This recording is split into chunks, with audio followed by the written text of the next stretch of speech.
Hi everyone, it's Penny Black and Jill Foster here with another PB&J card class. And it is hard to believe it, but this is video number 12 out of 12 in our New Year, New Card Sketches video series, designed to bring you some motivation for your crafting throughout the year and to kick things off with a lot of fun. So here is the last sketch that we are doing in this video series. This one is so versatile and easy. So let's end it with that. We've got an embossed panel and a focal point on top, and then a sentiment nestled in depending on whatever focal point that you use. So in my sketch envelope that I prepped ahead of time, I have my standard size card panels. Then I did do Penny Black's embossing folder all over stitches. It's just very versatile to go with anything that you pick out. But if you have a thing for embossing folders, you could have 3 different ones in there. I did do full panels for each card so that I had some play and some wiggle room for whatever stamps I picked to go with it. And then I do have some paper trim to cover those seams. Now, one more reminder that I do have an ebook for all of these sketches. So if you want to have that handy and keep creating inspired by all these videos, you can purchase that. I will link it for you down below, and I just thank you for your support.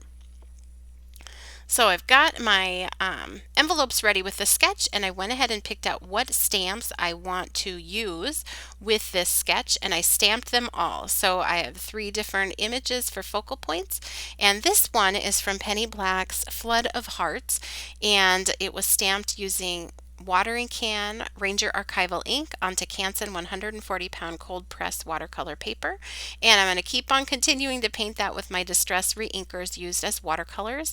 Also pressed a little Toffee Crunch ink onto an acrylic block that I will use to paint the kiddos.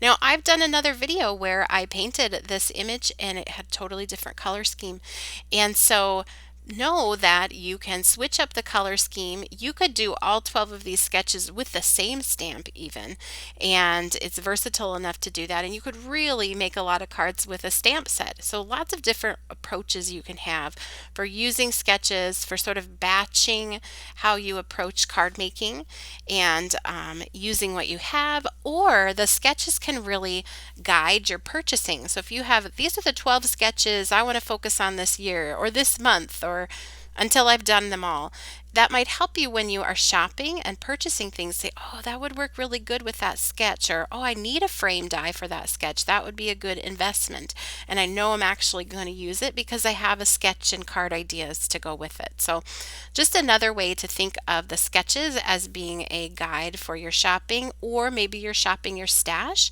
using the sketches that are given. So lots of ways for them to keep you creative.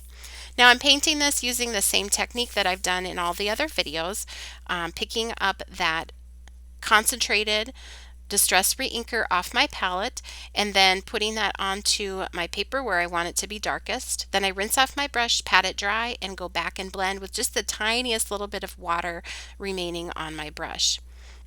I really loved this color scheme, and I will have everything listed for you down below. So like the paint colors and the stamping inks, paper, paintbrush, all of that. But this color scheme I especially really loved, and I'm using the picked raspberry and barn door for the reds and the pinks, and then I pulled in dried marigold, and I just loved the way that sort of livened things up. That's that touch of sort of yellow that you see me adding to the different elements.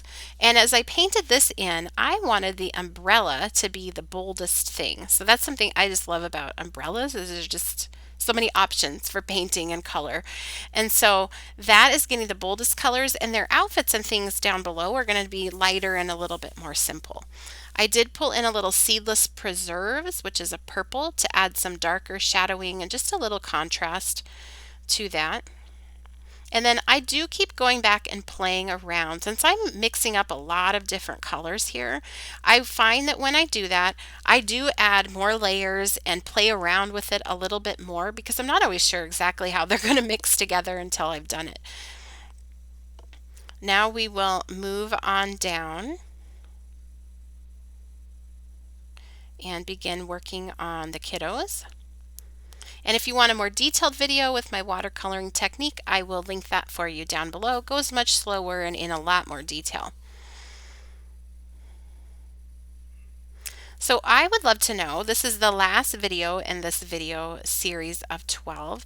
Are you playing along? Are there any certain sketches that you're most inspired to want to try out first? I would just love to know. I appreciate everyone's really kind feedback, and like I've said before, I read every comment and just appreciate you guys so much. So thank you for being here. Thank you for being a part of this video series, and I really hope that it will continue to inspire you and help you stay motivated to actually get in there and do some crafting and have some fun with your hobby. So you can see, like I mentioned before, I'm going quite a bit lighter down below. So for example, on her dress, I used the Spun Sugar color all over. And then I just dropped in a little bit of the barn door and the picked raspberry to shade that. But the overall feeling is that of a light pink.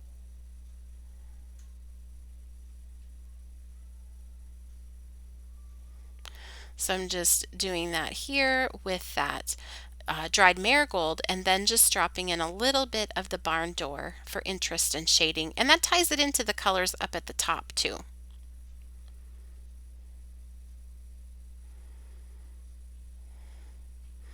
Then we'll do his pants. Again, I wanted to keep things really light.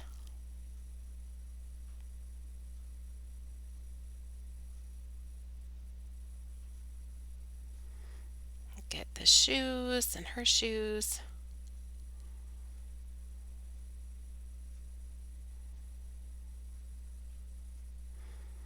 And I like the little darker color here on her shoes. I feel like that kind of helps balance out the darkness of his hair.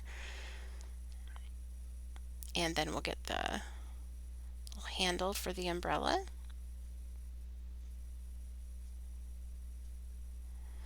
And her bow.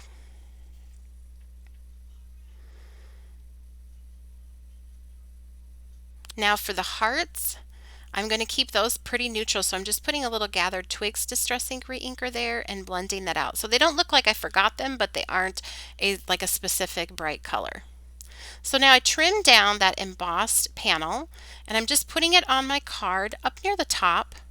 And then I'm going to put some liquid glue down and put those strips to cover the seam. And it's amazing what adding those do to this design. If I just had that embossed panel there, I don't think I would like the design as much, but with those strips across the top, it just feels finished. And once that panel is on your card, everything else kind of starts to come into place. You can decide where to put that focal point image. And I've got that on foam tape, and then I'll do near their legs with some liquid adhesive. And then once that's on there, it becomes clear where the place is for the sentiment. So you don't have to have everything totally mapped out in advance. Just work one little step at a time, and it starts to unfold sort of for you. So I'm stamping my sentiment right there. Again, I love that for a friendship card. That is from our sentiment set, Loving Friend, and there are a lot of great sentiments on there that you can use all year round. Now this is a very simple design, so just to give it like a little more oomph, I am adding some self-adhesive pearls, just a trio of those in a visual triangle to kind of guide your eye across the card. And let's take a look at the rest of the cards using this color scheme and this sketch. So there's the one we just did. Now here is another one. I added some die cutting across that panel, tone on tone. You can see I put that panel towards the center of the card, so switched up where the panel was. And on this card, I moved that entire panel down at the bottom, but the same overall design. So here's a look at all three of those cards. Again, I thank you so much for being a part of this video series. Thank you for your kind words, and be sure that you're subscribed so you know when we have more videos coming out. Hit the bell notification, and continue to connect with Penny Black and get inspired on our Facebook pages, Pinterest, Twitter, as well as Instagram, our website, and our blog. Everything is linked for you down below. Thanks for watching, and happy stamping.